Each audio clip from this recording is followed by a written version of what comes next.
கர்த்தருடைய பரிசுத்த ஸ்தோத்திரம் உண்டாவதாக. தன் வழியை காணக்கூடாதபடிக்கு தேவனால் வளைந்து கொள்ளப்பட்டவனுக்கு வெளிச்சத்தினால் பலன் என்ன? வழியை காணக்கூடாதபடி தேவனால் வளைந்து கொண்டப்பட்டவனுக்கு வெளிச்சத்தினால் என்ன பயன் இருக்க போகுது சொல்லுங்கள். அவரே என்ன செய்து அடிச்சப்பட்டாது, அப்புறம் நமக்கு என்ன பலன் இருக்க போகுது?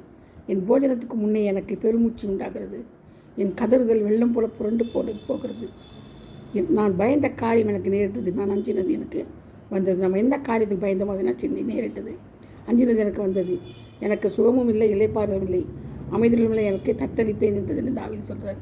அப்போது யோபு சொல்கிறார், நான் பயந்த காரியம் எனக்கு நேரிட்டது, நான் அஞ்சினது எனக்கு நடந்தது. அப்போது யோபு சொன்னது போல் நம்ம கூட நம்ம அஞ்சின காரியம் நமக்கு என்னது வந்தது நம்ம நினைக்கிறோம். நிறைய காரியங்கள் நமக்கு அந்த மாதிரி வந்திருக்குது, நம்ம அதை அனுபவிச்சும் இருக்கிறோம். அது எனக்கு சுகமும் இல்லை, இளைப்பாறுதலும் இல்லை, அமைதலும் இல்லை, எனக்கு தத்தளிப்பேன் நேரிட்டது. கர்த்தர் தாம் இந்த வார்த்தைகளை ஆசீர்வதிப்பாராக, பாதுகாப்பாராக. ஆமென்.